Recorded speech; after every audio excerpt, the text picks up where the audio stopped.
आपण आपल्या विषयाला सुरुवात करण्याच्या पूर्वी मी तर बोलतोच आहे, त्यापूर्वी हा व्हिडिओ आपण पाहावा. आज संपूर्ण महाराष्ट्रामध्ये प्रचंड युवक आणि युवतींमध्ये अस्वस्थता आहे. कारण अनेक वर्ष मराठा समाजाच्या आरक्षणाची मागणी ही प्रलंबित होती आणि सगळ्याच पक्षाच्या घटकांनी एकत्र येऊन एका मताने सगळ्याच राजकीय पक्षांनी मराठा समाजाला आरक्षण द्यावं ही मागणी केली. त्याला सुप्रीम कोर्टात चॅलेंज केलं आणि भारतात पहिल्यांदाच असं झालं असेल की कुठल्या तरी राज्यांनी आरक्षणाची संधी दिली आणि त्याच्यावर स्टे ऑर्डर आलेला आहे. बाकीच्या राज्यात तामिळनाडूमध्ये आरक्षण आहे, त्याला चॅलेंज केलेलं आहे, पण त्या आरक्षणाला स्टे ऑर्डर आलेली नाही. माझी केंद्र सरकारला विनंती राहील की माननीय प्रधानमंत्र्यांनी महाराष्ट्राची आस्था अस्मिता आणि सगळ्याच पक्षांनी जी विनंती सुप्रीम कोर्टात केलेली आहे की आरक्षण द्यावं आणि त्याच्यावरचा स्टे उठवावा, याच्यासाठी आम्हाला महाराष्ट्रातील मराठा तरुण तरुणींच्या भविष्याचा विषय संपूर्ण देशभर गाजतोय. मराठा आरक्षणाच्या निमित्तानं खऱ्या अर्थानं एक नवसंजीवनी या सर्व मंडळींना मिळणार आहे. मी ज्या जिल्ह्यातनं येतोय तो राजश्री शाहू महाराजांचा जिल्हा, की ज्यांनी देशाला आरक्षणाची देण दिली. पण आज महाराष्ट्रामधल्या तरुण तरुणींना महाराष्ट्रामध्ये मराठा आरक्षणासाठी झगडा करावा लागतो. एकूण महाराष्ट्राच्या लोकसंख्येच्या 32% लोकसंख्या ही मराठा समाजाची आहे आणि त्यापैकी 90% समाज हा आर्थिकदृष्ट्या दुर्बल आणि आर्थिकदृष्ट्या मागास असलेला आहे. मी निश्चितपणे आपल्याला सांगू इच्छितो की कंगना राणावतकडे लक्ष देण्यापेक्षा रानावनात काम करणाऱ्या मराठा समाजातील उपेक्षित तरुण तरुणींच्याकडे लक्ष देणं गरजेचं आहे आणि त्यांना मुख्य प्रवाहामध्ये आणण्याच्या दृष्टिकोनातनं योग्य ती पावलं उचलणं गरजेचं आहे. अध्यक्ष महोदय, 1989 पासून मराठा समाज नोकरी आणि शिक्षणासाठी आरक्षणाची सातत्यपूर्ण मागणी करतोय.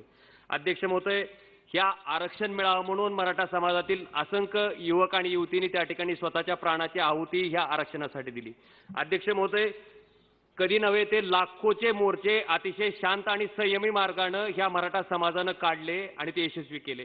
ह्या सर्वाचा परिपाक म्हणून त्या ठिकाणी राज्य सरकारनं मराठा समाजाला त्या ठिकाणी सन 2018 मध्ये नोव्हेंबर 2018 मध्ये 16% आरक्षण दिलं. अध्यक्ष महोदय, दुर्दैवानं सर्वोच्च न्यायालयानं 9 नोव्हेंबर 2020च्या निर्णयानुसार ह्या आरक्षणाला स्थगिती मिळाली. याचा फार मोठा असंतोष मराठा समाजात आहे. अध्यक्ष महोदय, माझा आपल्याला विनंती आहे की संविधानातील अनुच्छेद 15(4) च्या तरतुदीनुसार त्या ठिकाणी राज्य सरकारला मागासलेल्या सामाजिकदृष्ट्या आणि आर्थिकदृष्ट्या समाजाला आरक्षण द्यायचा अधिकार आहे. त्याच नियमानुसार हे आरक्षण दिलं गेलं होतं. अध्यक्ष महोदय, तामिळनाडूमध्ये जर 69% आरक्षण दिलं गेलेलं असताना ते त्या ठिकाणी टिकू शकत असेल तर मग महाराष्ट्रातलंच आरक्षण त्या ठिकाणी का टिकू शकत नाही? याच्या बाबतीत माझी आपल्याला विनंती आहे की केंद्र सरकारनं या प्रकरणात लक्ष घालावं. अध्यक्ष महोदय, विनंती आहे की ह्याच्या बाबतीत आदिवासी संघर्ष समिती जे नवीन निर्माण झालेले त्याचे गणेशजी सोनवणे वकील साहेब मुख्य संयोजक आहेत त्याचे, बरं का. आणि सल्लागार म्हणून त्यांनी माजी कॅबिनेट मंत्री डॉक्टर दशरथजी भांडे यांना घेतलेलं आहे, नेते. आणि त्यांच्या नेतृत्वाखाली जी संघर्ष समिती निर्माण झालेली त्याचे मुख्य संयोजक जे आहेत आपले गणेशजी सोनवणे साहेब यांनी काल पत्रकार परिषद घेतली आणि त्या पत्रकार परिषदेमध्ये त्यांनी जी प्रेस नोट दिलेली आहे त्या प्रेस नोटमध्ये आम्हाला जिवंत राहण्याचा अधिकार नाही काय आणि या लोकशाहीमध्ये विधानसभेत आमचे प्रश्न मांडणारा कोणी नाही. विधानसभेत नाही, लोकसभेत नाही, ग्रामपंचायतमध्ये सुद्धा मांडणारा नाही. एवढ्या खालच्या थराला आपलं या ठिकाणी राजकीय अस्तित्व राहिलेलं आहे. आता मराठा समाजाच्या खासदारांनी सुप्रियाताई सुळेंनी, महाडिक असतील, पवनराजे निंबाळकर असतील आणि सगळे बरेचसे जेवढे मला एवढे माहीत आहेत, बरं का, एवढे मी बघितलं आहे की दिवशी लोकसभेवर. तर मराठा प्रश्नाचा इथं या ठिकाणी सुप्रीम कोर्टाचा निकाल लागल्यानंतर विरोधात म्हणता येणार नाही, त्यांना स्थगिती दिल्यानंतर पुन्हा त्यांनी पुढच्या कोर्टामध्ये दिलेल्याचा विचार आहे. आणि मराठा समाजाच्या आरक्षणाच्या विरोधात आपण कुणी नाही, आपण आपल्यासाठी भांडतोय. आता या ठिकाणी 89 पासून या ठिकाणी पवनराजे निंबाळकर साहेब म्हणते, पण 89 पासून काय नाही, पण किमान 2000 सालापासून तरी या ठिकाणी मराठा समाज आरक्षणासाठी भांडतोय हे मला माहीत आहे. कारण 89 सालापासून पण आपण 80 सालापासून भांडतोय कोळी समाज.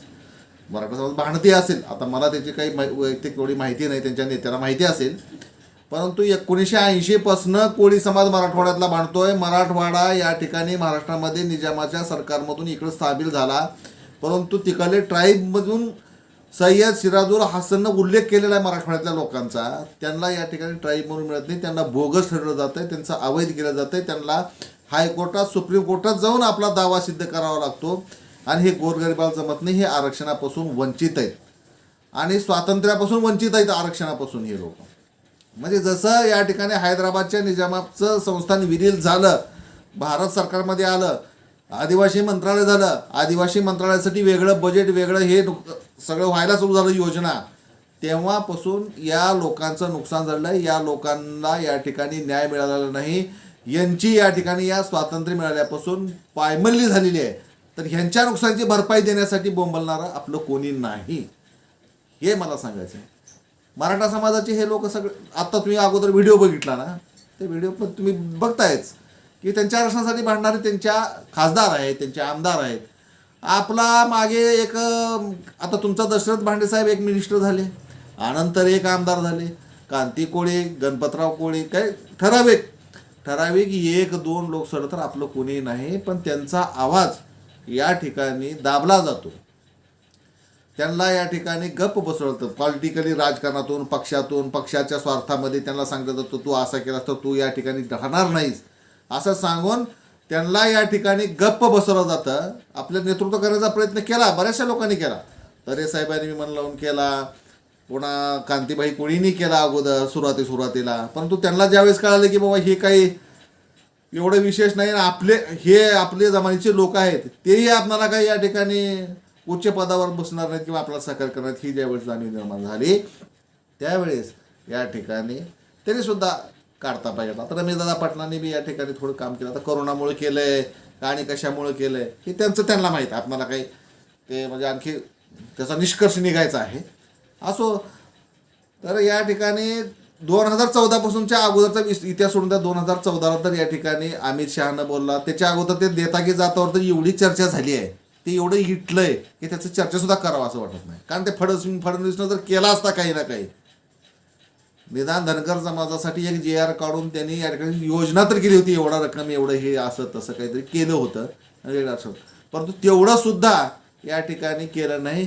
एक तात्पुरता इलेक्शनच्या पुढे या ठिकाणी उच्च न्यायालयाचे वकील आपले न्यायाधीश हरदास साहेब यांच्या कमिटी नेमली. कमिटीमध्ये पहिले 2 महिने तर सगळेच या ठिकाणी त्यांच्यासह सगळे या ठिकाणी सरकारी लोकच होते. त्याच्यानंतर आक्षेप घेतल्यानंतर, म्हणजे माझ्यासारख्या आपल्या संघटनेने आक्षेप घेतल्यानंतर त्याच्यामध्ये आपल्या माणसाची नेमणूक झाली, अविनाश कोळी असेल, चेतन पाटील यांची नेमणूक झाली. मग त्यांनी काही केले, कारण एवढा कालावधी कमी होता की ते तर काय करणार बिचारे. त्यांना जेवढे ऐक्यू बोलिओ जेवढी काही दूरध्वनी करून वगैरे माहिती घेता येते तेवढी माहिती घेऊन त्यांनी त्यांचं या ठिकाणी 1-2 पानाचा रिपोर्ट सादर केला. आणि ते त्याच्यामध्ये इन्क्लूड झाला आहे का नाही हेही माहीत नाही कोणाला, कारण सरकारच गेलं, जे कमिटी नेमणार सरकार होतं ते सरकारचं नाही तर काय नाही. आणि उगाचच आपण म्हणतो की हरदास कमिटी लावा, ते अमुक बघा, सुरेश दास, अरे कमिटी लावली, संपला त्याचा कमिटीचा अहवाल त्या विषयापुरता, यासाठी लावली, सगळ्या कमिटीचा विभाग. आपलं मूळ दुखणं का, हा कॅन्सर कुठं हे बघा. कॅन्सर आपला हे आहे की आपलं पॉलिटिकल काहीही अस्तित्व शिल्लक नाही. आपण आपलं नेतृत्व उभा करू शकलो नाही. ज्याच्यात धमक आहे त्यांना आपल्याकडं दाबण्याचा प्रयत्न होतो हमेशा.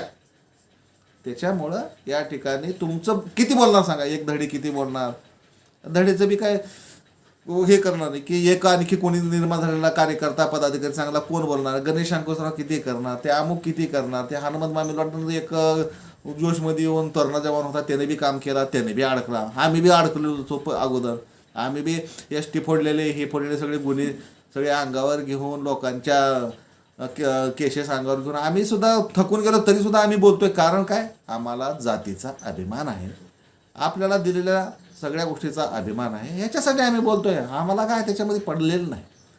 तर त्यांनी या ठिकाणी एवढं त्राग्यानं या ठिकाणी म्हटलेलं आहे, गुलाबराव पाटील यांच्या गावापर्यंत त्यांनी आता पायदळी यात्रा जाणार आहेत. हेच आता तिकडे ह्यांनी पायदळी यात्रा काढणार आहे, तिकडे मनोहर कोळी वेगळंच करतात, इकडं आमच्यामध्ये बी 1-2 लोकांनी कुठं तर लातूरला अमित भाईला दिले, कुठं तर ते संजय बनसोडे राज्यमंत्र्याला दिले. अरे हे तर पहिल्यापासून चालवलं आहे, पहिल्यापासून चालू 1980 पासून चालू. इथल्या इथं द्यायचं, काहीतरी केलं तर काहीतरी दाखवायचं, मी फार मोठं हे ना तुम्ही. अरे नेतृत्व म्हणजे नेतृत्वच पाहिजे, आलं का लक्षात. तुमचं नेतृत्व करायसाठी 6 वर्ष दिले, नेतृत्व बी झालं तयार, परंतु नेतृत्व झाल्यानंतर आता कोरोना आला आहे, त्याच्यामुळे ते नेतृत्वाचं काय होणार आहे काय नाही. बघू आता 2 नेते तयार करायचा प्रयत्न केला, 3 केले कांतीकोळीबाईपासून सुद्धा, परंतु त्यांनी या ठिकाणी न्याय देऊ शकत नाही. त्याच्या मागची कारणं अनेक असतील. त्याला त्यांनी एकटेच हे नाही, भांडे साहेब असतील, कांतीबाई कोळी असतील, रमेशदादा पाटील असतील, अनंत अथारे असतील, त्यांच्यापैकी कारणं अनेक आहेत. जशी त्यांची वैयक्तिक कारणं आहेत तसेच आपले सामाजिक सुद्धा लोकांचा निरुत्साह हे सुद्धा त्याच्या मागचं कारण आहे. तर मला एवढं सांगायचं आहे की बाबा आपलं चळवळ आता करायची असेल तर करा, नाही तर उगाच आरक्षण सोडून देऊन बसा गं. खरं तर काही जे नोकरीवर होते, जे नोकरी कोगोळी महादेव म्हणून घेतलेत, आता त्याचा लाभ घेत आहेत, पगारी उचलत आहेत, ज्या लोक लाभ घेत आहेत त्या लोकांनी त्या मनातून काढून टाकलं. त्यांनी त्यांच्या लेकराबाळाची तरतूद केलेली आहे, त्यांचं कळलेलं आहे. परंतु सर्वसामान्य लोकांना सांगणार ना मी, अरे तुमचं काय आहे? त्यांनी त्यांच्या लेकराची तरतूद केली, त्यांनी 2 प्लॉट घेतल्यात, इकडे ते धंदा घालून देतात, लेकराबाळा त्यांनी सुखी ठेवतात. पण आपल्याला 80 वर्षापासून तिथंच ठेवलं आहे. सर्वसामान्य लोकांना जागृत होणं गरजेचं आहे. आता गणेश वकील आहेत, त्यांनी का त्यांचं काम त्यांनी त्यांचं पोट भरण्यापुरतं करू शकतात. आणखी आम्ही आहो, अरे आम्हाला थोडं आम्ही कळते थोडं करू शकतो, परंतु पुढच्या भविष्याच्या ह्याच्यासाठी जर भविष्यासाठी मराठा समाजसुद्धा जो या ठिकाणी आरक्षण मागतो, तर आपल्या समाजाला दिलेलं आरक्षणसुद्धा जर घेता येत नसेल, म्हणजे फाटकी जुळी जर असेल आपली, की एवढ्या वर्षापासून आपण आरक्षण व्यवस्थित पद्धतीनं SBC मधून तिकडून ढकलून देतात, ST मधून नाही म्हणून इकडून ढकलून देतात. आपल्याला काय मिळाले का नाही? आपल्याला खांद्यावर खोऱ्यान कुदळ आणि माती वाढायचं एवढंच काम राहिलं, शेण वाढायचं काम राहिलं. तर आताही मी सांगतो की त्यांनी जे केलेला त्राग आहे ते बरोबर आहे. आता ते वकील आहे, त्यांना काही गरज नाही, ते करू शकतात, परंतु त्यांना बी बाबा आपल्या आपण ज्या जाती जन्म त्यासाठी करावं असं त्यांचं म्हणणं आहे.